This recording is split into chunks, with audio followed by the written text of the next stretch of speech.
नमस्कार, मैं हूं आपके साथ सोनिया चौहान। कालका से समालखम की खबरों में आप सभी का स्वागत है। रुक करते हैं खबरों की ओर। केंद्र सरकार ने पूर्व प्रधानमंत्री चौधरी चरण सिंह और पूर्व प्रधानमंत्री पीवी नरसिम्हा राव और कृषि वैज्ञानिक एमएस स्वामीनाथन को भारत रत्न देने का ऐलान किया, जिस पर सीएम मनोहर लाल ने ट्वीट करते हुए कहा कि तीनों महापुरुषों को भारत रत्न देना सम्मान की बात है। सीएम ने तीनों महापुरुषों को भारत रत्न देने पर आभार भी जताया है और सीएम ने बताया कि पूर्व पीएम चौधरी चरण सिंह ने हमेशा किसान हित और उनके आधारभूत मुद्दों को हमेशा प्राथमिकता दी। किसानों के अधिकारों और कल्याण के लिए उन्होंने पूरा जीवन समर्पित किया।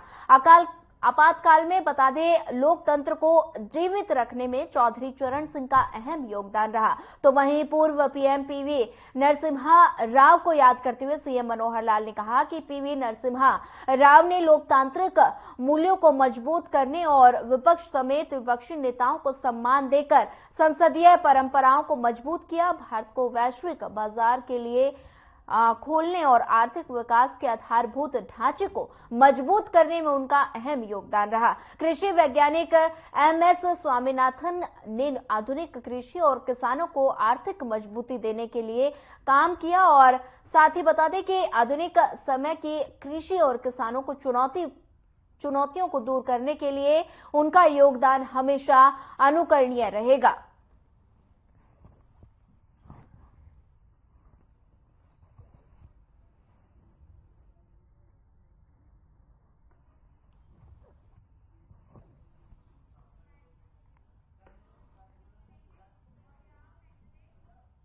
रुक करते हैं अगली खबर का। हरियाणा के गृह एवं स्वास्थ्य मंत्री अनिल विज ने कुरुक्षेत्र के एसपी को बाइक और नकदी छीनने के मामले में बता दें केस दर्ज नहीं करने वाले कुरुक्षेत्र आदर्श थाने के जांच अधिकारी को निलंबित करने के निर्देश दिए। साथ ही उन्होंने कहा कि अनिल विज बैठा है, लेकिन तुम्हारी लड़ाई लड़ने के लिए तुम्हें चिंता करने की जरूरत नहीं है।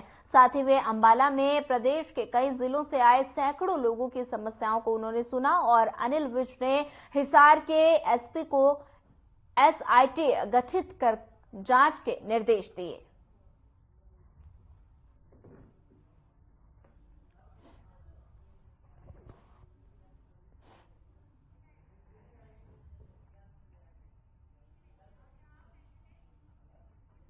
नेता प्रतिपक्ष भूपेंद्र सिंह हुड्डा के बयान पर सियासत गरमाने लगी है। हुड्डा ने बजट सत्र में घोटालों, बेरोजगारी समेत कई मुद्दे उठाने की बात कही। इस पर पलटवार करते हुए जेजेपी सुप्रीमो अजय चौटाला ने कहा कि उससे पहले कहीं हुड्डा जेल न चले जाएं। इसी के साथ चौटाला ने हुड्डा को सलाह भी दी कि वे अपने वकील तैयार कर लें। अजय चौटाला ने इसी के साथ कांग्रेस और इंडिया गठबंधन पर भी निशाना साधा। साथ ही अजय ने कहा कि हरियाणा में कांग्रेस का कोई अस्तित्व नहीं है और इसी के साथ लोकसभा चुनाव में बीजेपी और जेजेपी के साथ मिलकर चुनाव लड़ने की बात भी कही।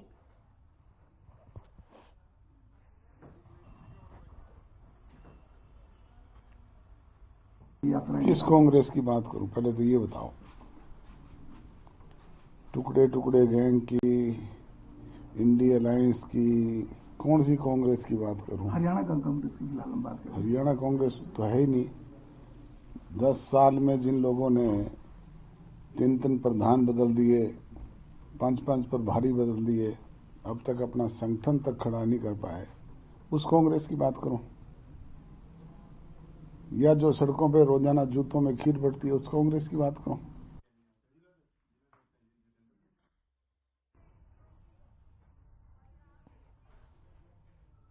बढ़ते हैं अगली खबर की ओर। पलवल से अयोध्या श्री राम जन्मभूमि मंदिर की ओर जाने के लिए यात्रियों के लिए बस को रवाना किया गया। वहीं पलवल के 3 विधायक ने हरी झंडी दिखाकर बस को रवाना किया। दरअसल पलवल से अयोध्या के लिए बस रोजाना सुबह 7 बजे निकलेगी। अयोध्या जाने वाले यात्रियों ने एडवांस बुकिंग भी कराई हुई है।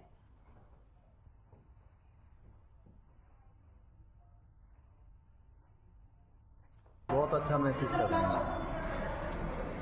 तो जब आपको सूचना दी गई थी अधिकारियों की आप पहली बार इस बस को लेकर जा रहे हैं तो क्या लगेगा? लंबा सफर है तो कैसा अनुभव महसूस रहेगा आपको? बहुत अच्छा महसूस है जी। आने वाले समय में अपने परिवार को भी लेके जाएंगे जी। पलवल से जितने अपने यात्री हैं अच्छी ढंग से ले जाएंगे, अच्छी तरह से दर्शन करेंगे जी जाके।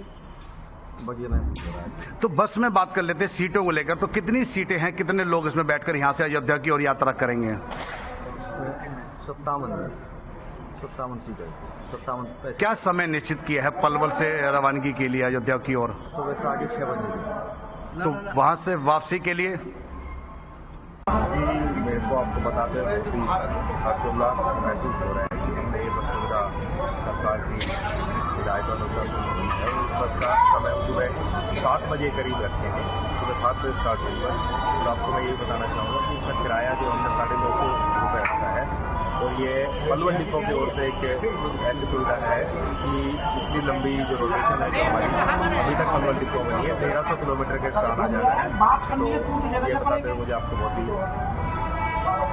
तो इस बस में कितने यात्री जो होंगे जो सीधा यहाँ से अयोध्या जाकर वहाँ पर श्री राम जी के मंदिर में जाके अपना जो है वहाँ पर मत्था टेकेंगे? जी देखिए, तो प्रदेशवासियों के ऊपर हम तो चाहेंगे कि बस पूरी हमारी भर के जाए और जैसे हमारा कमर्शियल डिपार्टमेंट है तो ये इसके पलवल वासियों की ये जिम्मेदारी बनती है कि बस निरंतर चलती रहे। आप बस के परिचालक हैं, पहली बार अयोध्या की ओर जा रहे हैं, बड़ा उत्साह देखा जा रहा है भक्तों में भी और आप खुद भी बड़ा अच्छा महसूस कर रहे हैं। तो क्या लग रहा है, लंबा सफर है, कैसे बीच में भजन कीर्तन होते हुए जाएंगे तो क्या लगेगा आपको? कैसा माहौल रहेगा? माहौल अच्छा ही रहेगा, बहुत खुशी है, कोई दिक्कत नहीं है, नहीं पैसेंजर को होगी नहीं हमें होगी। क्योंकि पहली बार अयोध्या यहाँ से बस रवाना की जा रही है तो तमाम यात्री आपके साथ होंगे, आप टिकट भी काटेंगे, तो क्या टिकट पलवल से ही बनकर चलेगी या बीच में काटेंगे? नहीं जी, जो पलवल से बैठे उनकी पलवल से बनाएंगे, जो आगे जो यात्री बैठेंगे उनके आगे से बनाएंगे। देखिए, आज हमारे इस पलवल से अयोध्या धाम के लिए बस सेवा की शुरुआत हो रही है, जो डेली सुबह 6:30 बजे बस लग जाएगी, 7 बजे रवानगी हो जाएगी। एक बहुत बड़ी सुविधा हमारे क्षेत्र को हमारे प्रदेश के मुख्यमंत्री माननीय मनोहर लाल खट्टर जी ने दी है। पलवल से ये बस डेली श्रद्धालुओं को लेकर के जाएगी, सुबह चल के रात को वहां 10 बजे बस पहुंच जाएगी। अगले दिन सुबह की फिर वो उस बस की वापसी होगी और एक बहुत बड़ी सौगात मिली है और आप देखें किस तरीके का उत्साह राम भक्तों में, श्रद्धालुओं में है। मैं इसके लिए प्रदेश के मुख्यमंत्री माननीय मनोहर लाल खट्टर जी का, अपने प्रदेश के परिवहन मंत्री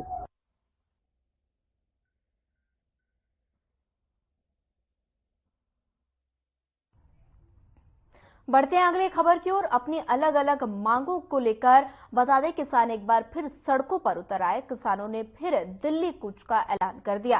किसान 13 फरवरी को एक बार फिर दिल्ली का रुख करेंगे। किसान संयुक्त मोर्चा और किसान नेताओं के चंडीगढ़ में केंद्रीय मंत्रिमंडल के साथ अहम बैठक हुई थी। बैठक अच्छे माहौल में जरूर हुई है, लेकिन किसानों का अभी तक का निर्णय यही है कि वो 13 फरवरी को दिल्ली हर हाल में कूच करेंगे। ऐसे में किसान नेताओं का और क्या कुछ कहना है वो भी आपको सुनाते हैं। चंडीगढ़ में केंद्र सरकार के 3 मंत्रियों और पंजाब के मुख्यमंत्री भगवंत मान जी, 3 केंद्रीय मंत्री पीयूष गोयल जी, अर्जुन मुंडा जी और नित्यानंद राय जी, उनके साथ संयुक्त किसान मोर्चा अराजनीतिक और किसान मजदूर मोर्चा के डेलीगेशंस की लंबी चर्चा हुई। 2-2.5 घंटे तक चर्चा चली। जो हमारी 12 मांग है 13 फरवरी के दिल्ली कूच की, उन पे एक एक मांग पे पूरे विस्तार से चर्चा हुई। हमने तथ्यों के साथ अपनी बात रखी और आज क्लियर कर दिया तमाम किसान नेताओं ने कि किसान टेबल की टॉक पे भी मजबूत है, सड़क पे आंदोलन में भी मजबूत है और अपने खेत में फसल उगाने में भी मजबूत है। उसके बाद केंद्रीय मंत्रियों ने ये कहा कि भाई ये बड़े गंभीर मुद्दे हैं और गंभीर तथ्य हैं, इनकी जांच करने के लिए, इनकी पड़ताल करने के लिए और अन्य मंत्रालयों से भी बात करने के लिए हमें थोड़ा समय चाहिए। 13 फरवरी को होने वाले किसानों के दिल्ली कूच आंदोलन से पहले ही किसान संगठनों में फूट की बड़ी चिंगारी सामने आई। इस बात का गुरनाम सिंह चढ़ूनी किसान नेता ने भांडाफोड़ किया। चढ़ूनी बोले, कुछ नेता अपने आप को बड़ा हीरो बनने के लिए भोले भाले किसानों को परेशान कर रहे हैं और बहला फुसलाकर दिल्ली ले जा रहे हैं। गुरनाम सिंह चढ़ूनी ने साफ तौर पर पंजाब के किसान नेता जलेवाल के ऊपर गंभीर आरोप लगाए और बोले कि खुद से ही उसने दिल्ली जाने का फैसला किया। वहीं बहुत सारे बता दें एसकेएम नेताओं समेत किसान संगठनों को दिल्ली कूच करने जाने का निमंत्रण नहीं दिया गया और मैं बिना निमंत्रण के कहीं नहीं जाऊंगा। हम दूर नहीं हैं, हमें दूर किया गया है। हमारे से कोई राय नहीं की गई कि हमें आंदोलन करना है। सबकी कोई मीटिंग नहीं बुलाई गई। यहां तक है कि एसकेएम की भी मीटिंग नहीं बुलाई गई और एसकेएम ने भी कहा है कि हमारा इससे कोई संबंध नहीं है, उन्होंने भी ये कहा है। और हमारे से भी कोई मीटिंग नहीं की गई है। अच्छा होता कि जो भाई वहां जा रहे हैं वो एक मीटिंग बुलाते, सबकी, पूरे देश के जितने संगठन हैं, जितने पिछले आंदोलन में थे। क्योंकि इसमें बड़ा सवाल ये है कि वो ये कह रहे हैं कि जो वादे किए थे वो पूरे नहीं किए। फिर जो वादे किए थे वो सभी संगठनों से किए थे ना, वो किसी एक संगठन से तो नहीं किए। जब वो सभी संगठनों से किए थे तो फिर सभी को जाना चाहिए था और सभी को जाने के लिए सभी की मीटिंग बुलानी चाहिए थी। ना सभी की मीटिंग बुलाई, ना सभी से बात की, उन्होंने तो घोषणा कर दी कि हाँ जी हम जा रहे हैं। और ये मेरे को ये लगता है कि फिर ये तो हीरो बनने वाली बात हो गई कि भाई ठीक है हम जा रहे हैं, कहीं डंडा सोटा चलेगा, कुछ होगा या हमारा नाम तो चलेगा, हम जो है वो बड़े लीडर बन जाएंगे, बाकी छोटे लीडर रह जाएंगे। बात मनवाने के लिए नहीं जा रहे। बात मनवाने के लिए अगर जाना होता तो पूरे देश के जो संगठन पहले शामिल थे वो अब भी उसी आंदोलन में शामिल होने चाहिए थे। तो ये बड़ा हीरो बनने की साजिश किसकी है? देखिए, इसमें जो डल्लेवाल जी जा रहे हैं ना, सबसे पहले तो उन्होंने घोषणा की है और दूसरे जो एसकेएम अलग से बनाया है उनमें, मैं ये नहीं कहता कि सारे लोगों के मन में कोई मैल है, उसमें कुछ अच्छे लोग भी हो सकते हैं, लेकिन वो जो है सब एक के पीछे दूसरा लग जाता है। अनजानपने में कह लीजिए, चाहे अगले की बात को समझ नहीं पाता है। अब किसान भी लग रहे हैं बेचारे भोले हैं, इनको थोड़ा ही पता है कि आगे उसके सबको इकट्ठा करना चाहिए था या सबके ये कुछ लोग क्यों जा रहे हैं, सबसे राय क्यों नहीं की गई है। तो अब जैसे मान लिया पंजाब का एक संगठन भारत सरकार किसानों की आय को दोगुनी करने के लिए किसानों के लिए अनेक योजनाएं चला रही हैं और किसान इन योजनाओं का भरपूर फायदा भी उठा रहे हैं। जब इस बारे में Ambala agriculture deputy director Jaswinder Singh Saini ने कहा कि जो भी किसान ड्रोन से स्प्रे करवाना चाहता है उनमें नैनो यूरिया का स्प्रे करवाना चाहता है और उसमें किसान के 100 रुपए फीस लगेगी और उसका मेरी फसल मेरा ब्यौरा में रजिस्ट्रेशन होना चाहिए।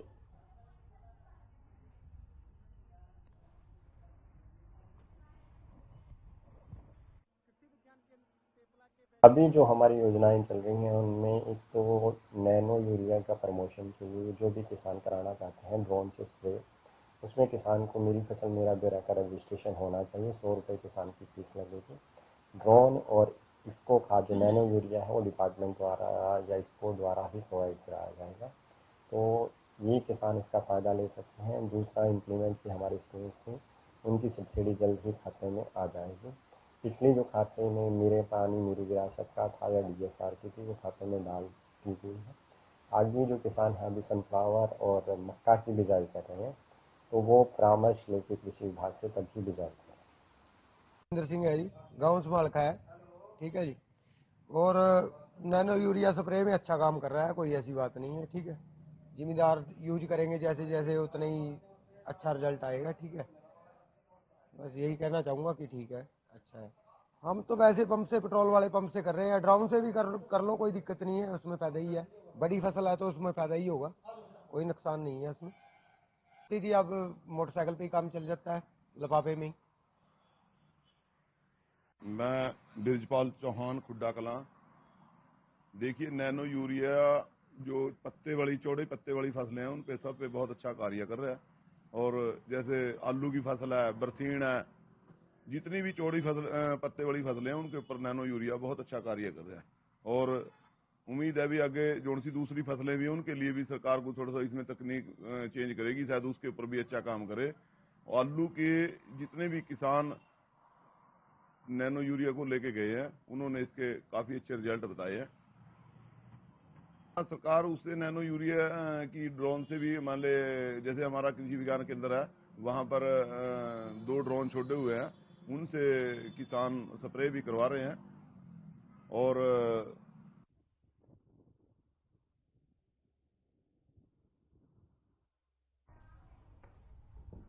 बढ़ते हैं अगली खबर की ओर। यमुनानगर के इनेलो के पूर्व विधायक दिलबाग सिंह को लगभग 1 महीने के बाद जमानत मिले। जमानत के बाद वे कार्यकर्ताओं के बीच पहुंचे, जहां उन्होंने समर्थकों ने उनका जोरदार स्वागत किया और इस अवसर पर मीडिया ने उनसे सवाल किया, लेकिन उन्होंने किसी भी सवाल का जवाब न देते हुए सबको राम राम कही। और बता दें कि 1 महीने पहले ईडी ने इनेलो के पूर्व विधायक दिलबाग सिंह को माइनिंग एवं मनी लॉन्ड्रिंग के मामले में गिरफ्तार किया था।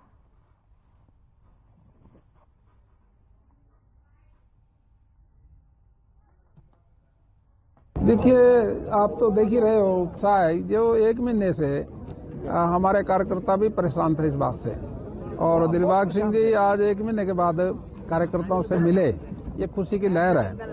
ये दिलबाग जी के बारे में तो सब प्रदेश के लोग जानते हैं, क्योंकि चौधरी अभय सिंह चौटाला जी जब परिवर्तन यात्रा पर आए थे तब इनका टिकट डिक्लेयर कर दिया था, भाई दिलबाग सिंह जी को अच्छी मजबूत स्थिति से जिताओ। तो सरकार के लोग इस बात से परेशान थे, वो कहीं ना कहीं इस बात में अड़ंगा डालना चाहते थे, भाई दिलबाग सिंह जी को फंसाया जाए और यमुनानगर की सीट पे लड़ेगा ये, इसको वंचित किया जाए इससे।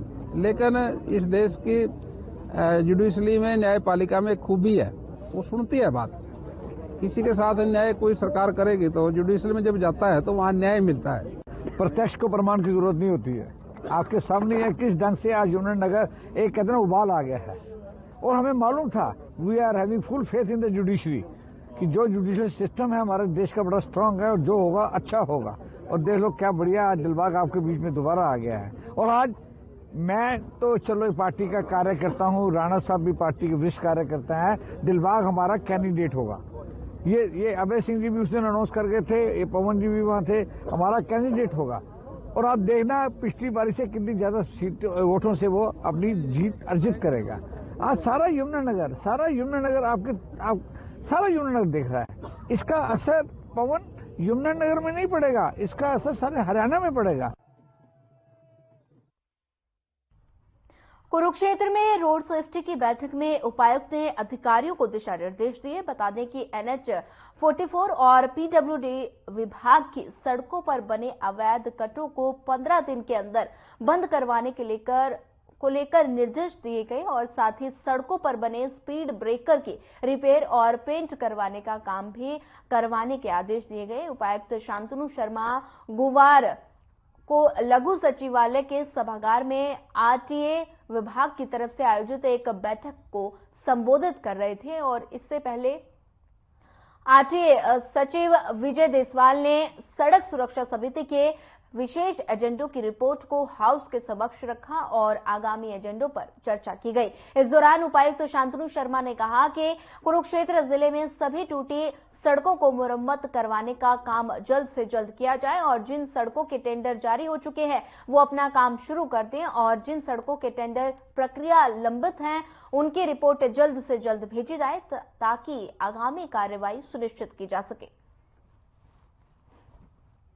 इसमें हमारे पास IG ट्रैफिक की तरफ से 44 इलीगल कट नेशनल हाईवे की लिस्ट प्राप्त हुई है, जिसके कारण जो इलीगल कट पर एक्सीडेंट हो रही हैं। इसी तरह जो स्टेट हाईवे हैं उसमें हमारे PWD डिपार्टमेंट की 24 इलीगल कट हमने चिन्हित किए हैं जहां पे एक्सीडेंट पे मौत ज्यादा हुई है। तो अध्यक्ष महोदय द्वारा रोड सेफ्टी के द्वारा निर्देश दिए गए कंसर्न डिपार्टमेंट को आप 15 दिन के अंदर अंदर सभी इलीगल कट को तुरंत बंद कराएं ताकि हम लोगों की जान बचाई जा सके। और रोड सेफ्टी में यही रहता है ताकि दुर्घटना में कमी लाई जा सके।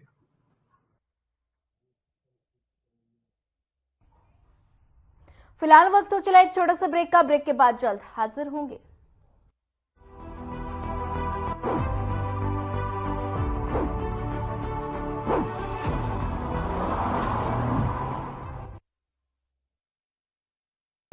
Hey mom, hey, look, I can download a song really fast. I can make dosas faster. Must be joking. Bus, 3 easy steps. Mix with water, spread batter, fry. गाना डाउनलोड हुआ? नहीं, पर तब तक मैं इडली बनाती हूँ। हमने बनाया किड्स से। Through constant innovation, the group provides its clients with value-added, environment-friendly products We are committed to provide quality products and services at optimum cost with the continuous improvement in the quality management system. Producing high-value paper making us India's largest producer of branded papers, fine papers and packaging broad segments. Focused on customers in all our operations. Hence, extensive investments are made towards people and people practices. KRPL world's leading eco-friendly paper from agro residue. Hey mom, hey, look, I can download a song really fast. I can make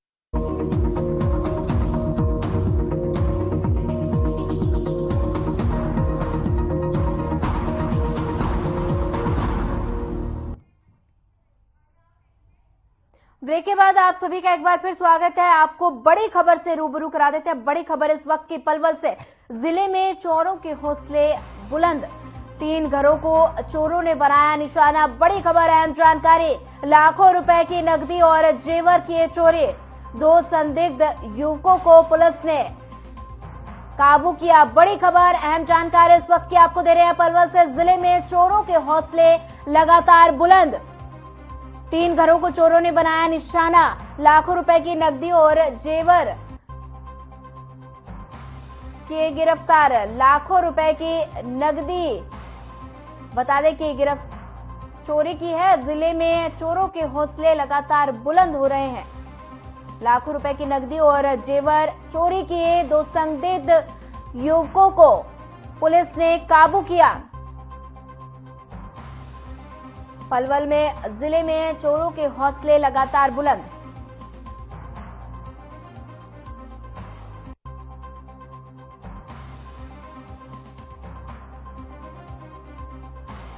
कि आपको बड़ी खबर से रूबरू करा देते हैं। पलवल से इस वक्त की बड़ी खबर, जिले में चोरों के हौसले लगातार बुलंद, 3 घरों को चोरों ने बनाया निशाना। आप तस्वीरों में देख सकते हैं कि चोरी की घटना सीसीटीवी कैमरे में कैद हो गई और ये पलवल की तस्वीरें हैं जहां पर चोरों ने 3 घरों को निशाना बनाया। लाखों रुपए की नकदी और जेवर को चोरों ने चोरी किए।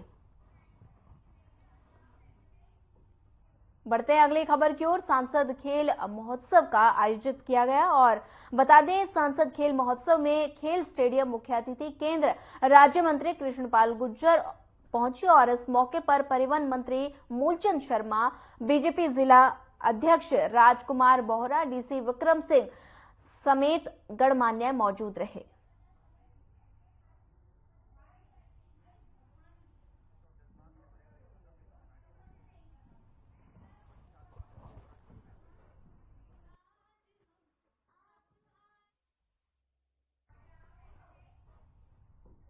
फरीदाबाद के बल्लभगढ़ सेक्टर 2 में परिवहन मंत्री मूलचंद शर्मा ने 20 पार्कों का सौंदर्यीकरण कार्यों की शुरुआत की और इस मौके पर परिवहन मंत्री मूलचंद शर्मा ने कहा कि सरकारी जमीनों पर कब्जा करने वालों को बख्शा नहीं जाएगा।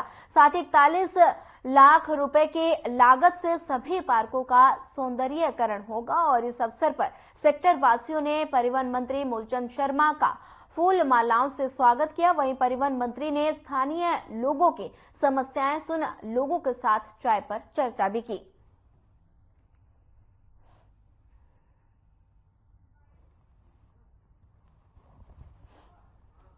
आज ये 41 लाख के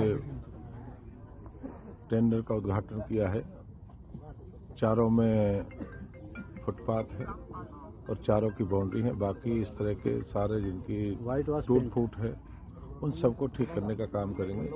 41 लाख रुपए की लागत से। और बहुत लंबे समय से लोगों की डिमांड थी कि पार्कों के फुटपाथ नहीं है, झूला नहीं है। इस तरह की इसकी आज हमने शुरुआत करी है और जल्दी से जल्दी बनके तैयार होगा। मंत्री जी, इस पार्क में आप उद्घाटन करना है, इसमें अवैध कब्जे नहीं, अवैध कब्जे कोई रहने वाला नहीं है। हुड्डा की जहाँ जहाँ जमीन है उन सब कब्जों खाली कराएंगे। हट गए सर? और जहाँ पे हट गए वो हट भी चुके हैं और जहाँ भी कोई सरकारी जमीन पे उन सबको हटाने का काम करेंगे।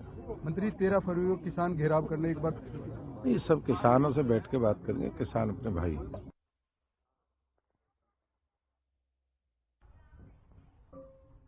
फिलहाल इस बुलेटिन में इतना ही। ज्यादा खबरों के लिए बने रहिए हमारे साथ। नमस्कार।